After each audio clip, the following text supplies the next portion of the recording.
Teori behavioristik adalah teori yang membahas tentang perubahan tingkah laku sebagai akibat dari adanya interaksi antara stimulus dan respon. Stimulus ialah apa saja yang diberikan oleh guru kepada siswa. Adapun respon ialah reaksi siswa terhadap stimulus dari guru. Siswa dikatakan telah belajar sesuatu apabila ia telah menunjukkan hasil perubahan tingkah lakunya. Adapun penerapan dalam teori behavioristik ini diantaranya yaitu pemberian tes diperlukan dalam proses pembelajaran guna untuk melatih siswa. Yang kedua adalah perlu adanya proses pengulangan. Yang ketiga, pemberian stimulus yang menyenangkan terhadap prestasi baik harus dilakukan untuk memotivasi. Sebaliknya, pemberian stimulus yang tidak menyenangkan terhadap perilaku siswa yang tidak baik juga harus dilakukan untuk memotivasi agar siswa lebih giat lagi dalam belajar.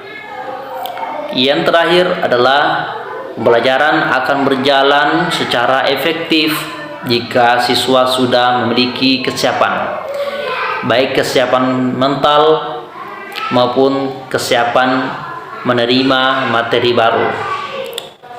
Tentunya pemberian apresiasi sebelum memulai proses pembelajaran juga menjadi penting untuk guru lakukan.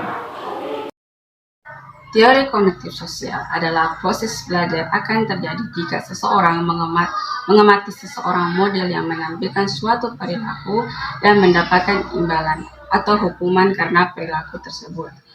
Melalui pengamatan ini, orang tersebut akan mengembangkan harapan-harapan tentang apa yang akan terjadi jika ia melakukan perilaku yang sama dengan model tersebut.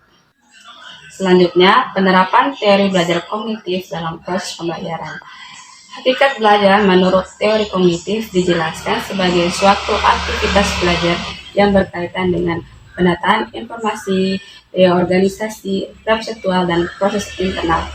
Kegiatan pembelajaran yang berpijak pada teori belajar kognitif ini sudah banyak digunakan dalam merumuskan tujuan pembelajaran, mengembangkan strategi, dan tujuan pembelajaran.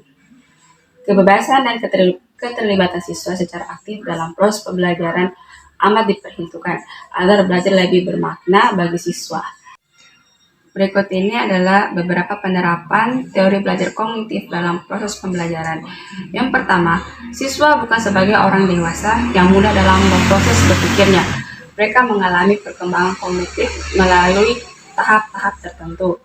Yang kedua, anak usia prasekolah dan awal sekolah dasar akan dapat belajar dengan baik, terutama jika menggunakan benda-benda konkret.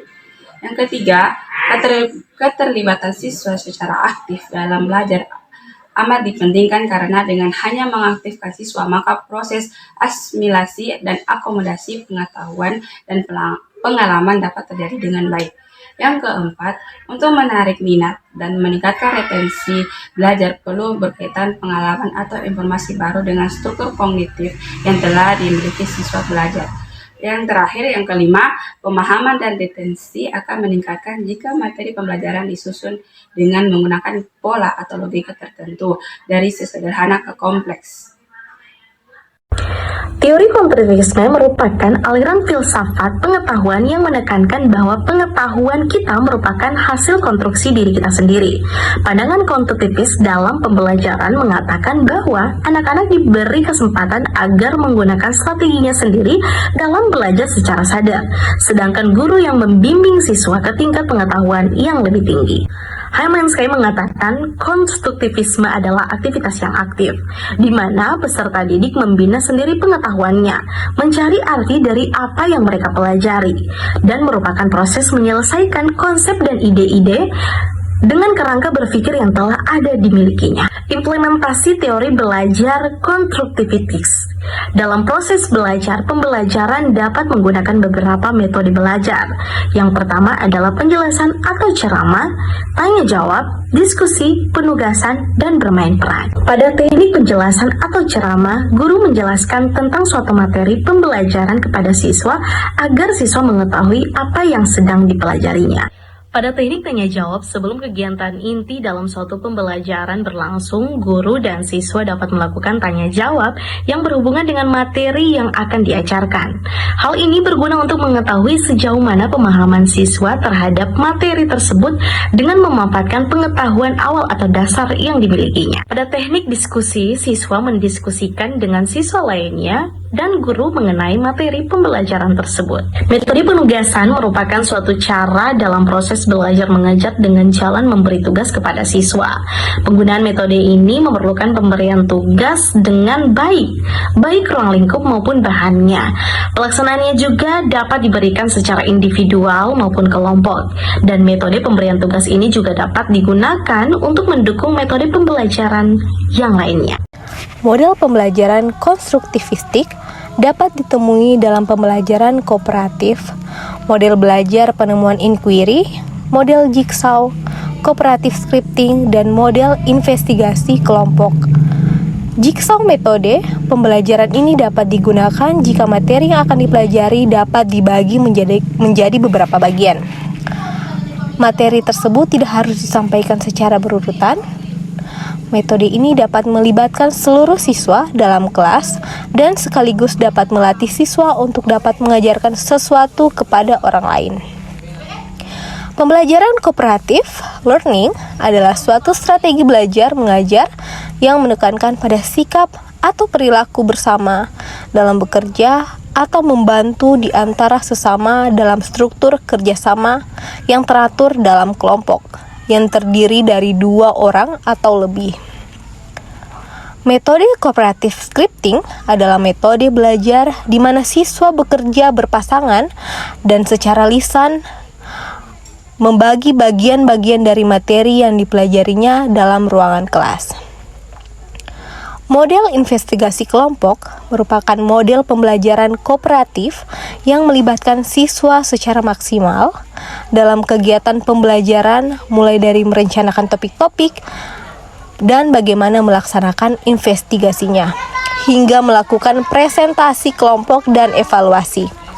Pembelajaran inquiry merupakan model pembelajaran yang dapat mengaktifkan proses belajar siswa. Model pembelajaran inquiry mengembangkan keterampilan berpikir secara kritis dan kreatif, sekaligus melatih keterampilan berkolaborasi secara terbuka bagi peserta didik. Terkait dengan studi kasus yang menyatakan Tania yang berumur 7 tahun memiliki kemampuan rendah dan memiliki keinginan yang rendah untuk sukses. Sebagai pertanyaan adalah, apa yang menyebabkan Tania seperti itu? Sesuai dengan hasil diskusi kami, yang menyebabkan Tania seperti itu adalah faktor lingkungan dari Tania. Mungkin lingkungan dari keluarga atau lingkungan dari sekolah yang kurang mendukung dan kurang mendorong, sehingga kemampuan Tania kurang diperhatikan. Penyebabnya adalah lingkungan itu sendiri.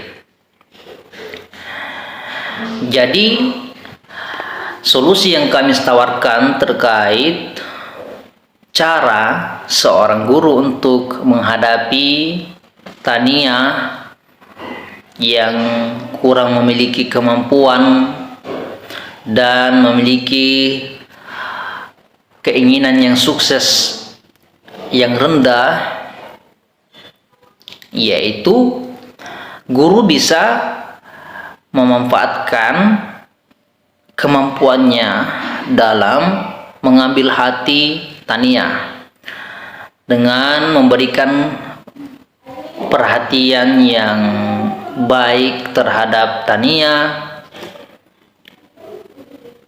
memberikan kesempatan kepada Tania untuk mengeluhkan setiap permasalahan yang telah dia hadapi kepada guru.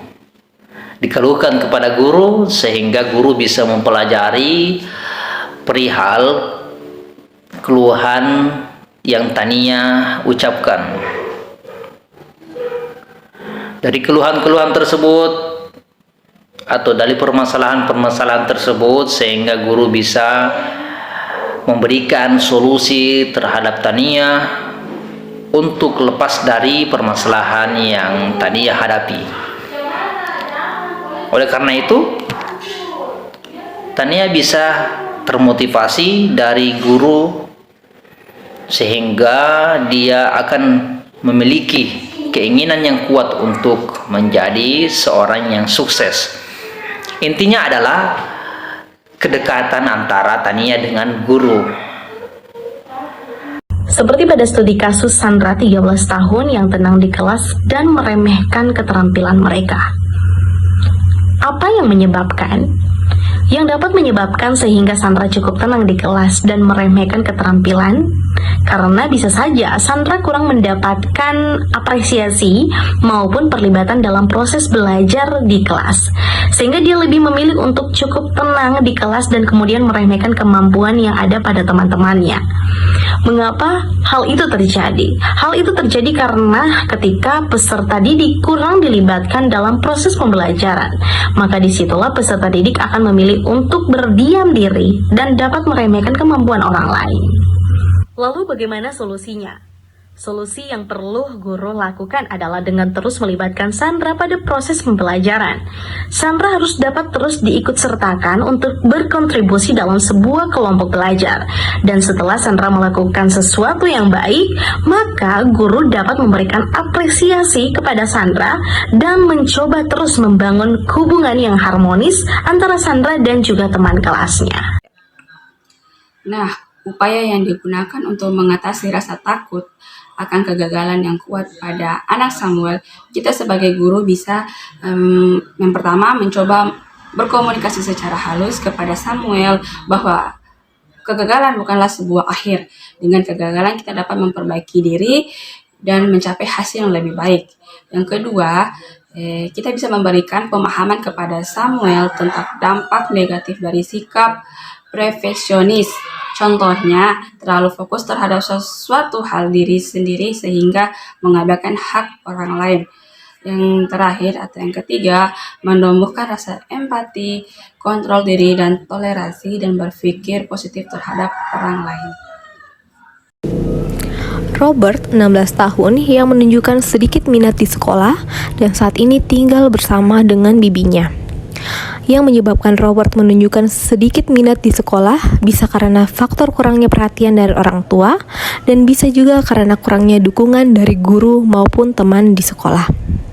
Dan sekolah bisa saja kurang mewadahi keterampilan yang dimiliki oleh Robert. Hal itu terjadi karena Robert merasa kurang mendapatkan perhatian dari lingkungan yang mesti memberikan dorongan kepada Robert. Sehingga ketika perhatian masih kurang, maka minat terhadap belajar juga ikut berkurang. Keterampilan yang kurang mendapatkan perhatian pun juga menjadi alasan mengapa Robert memiliki minat yang kurang di sekolah. Solusi yang dapat diberikan adalah diantaranya guru selalu mendorong dan memenuhi kebutuhan belajar Robert di sekolah.